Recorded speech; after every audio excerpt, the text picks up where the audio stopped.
Guys, हमारे देश में अभी तक किसी भी एयरलाइंस का ट्रांजिट हब नहीं था, पर बहुत ही जल्द नोएडा के जेवर इंटरनेशनल एयरपोर्ट देश का पहला एशिया पैसिफिक ट्रांजिट हब बनने जा रहा है। पर ट्रांजिट हब आखिर होता क्या है? ट्रांजिट हब में समझौता करने वाली एयरलाइंस दूसरी एयरलाइंस को अपने साथ जोड़ती है। हब बनने के बाद उसकी सभी फ्लाइट यहां से होकर गुजरेंगी।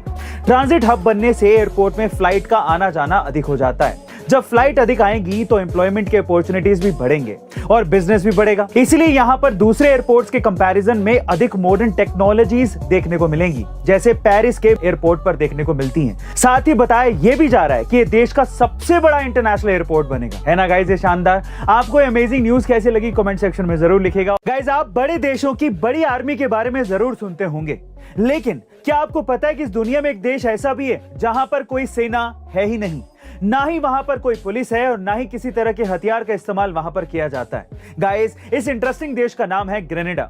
सुनकर आपको अजीब लगा होगा कि बिना सेना के ये देश आखिर चलता कैसे होगा, पर बिना सेना के भी इस देश के लोग काफी खुश हैं और यहाँ के काफी लोगों ने तो सालों से अपने घरों के आगे ताले तक नहीं लगाए हैं।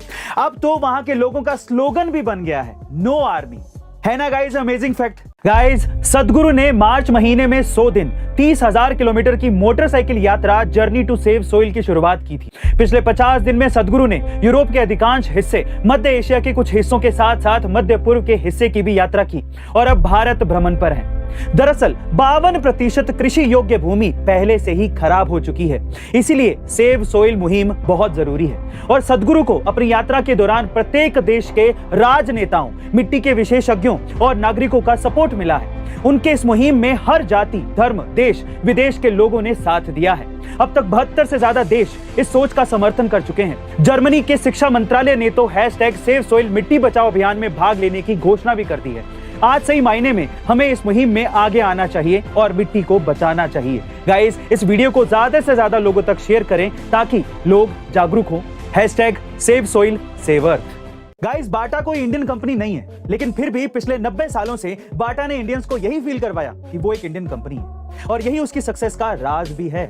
दरअसल साल 1920 में बाटा के फाउंडर थॉमस बाटा ने यह एनालाइज किया कि ज्यादातर इंडियंस गर्मियों में नंगे पैर चलते हैं, जिसके कारण गर्मी में उनके पैर जलते हैं और चोट की वजह से उन्हें टेटनस जैसी बीमारी हो जाती है। इसलिए बाटा ने अपनी एड्स में इन्हीं दोनों सोशल मैसेजेस को टारगेट किया, जिसमें उनकी पहली टैगलाइन थी गर्मी में सुखद शीतलता और दूसरे में टेटनस की अवेयरनेस को फैलाते हुए लोगों से जूते पहनने की अपील की और अपने ज्यादातर एड्स में इंडियन फेसेस को ही इस्तेमाल किया। इतना ही नहीं, बाटा ने अपने जूतों का डिजाइन और प्राइस भी इंडिया के अकॉर्डिंग ही रखा। गाइस, बाटा की स्ट्रेटेजी बहुत ही सिंपल थी कि जैसा देश वैसा भेष, और इसी स्ट्रेटेजी की वजह से इंडियंस के माइंड में बाटा एक इंडियन ब्रांड बन गया। गाइस, क्या आप इसके पहले तक ये इंटरेस्टिंग फैक्ट जानते थे? और अगर नहीं जानते थे तो कमेंट सेक्शन में जरूर लिखिएगा और ऐसे अमेजिंग वीडियोस के लिए शेयर, सब्सक्राइब एंड लाइक। मिलते हैं अगली वीडियो में।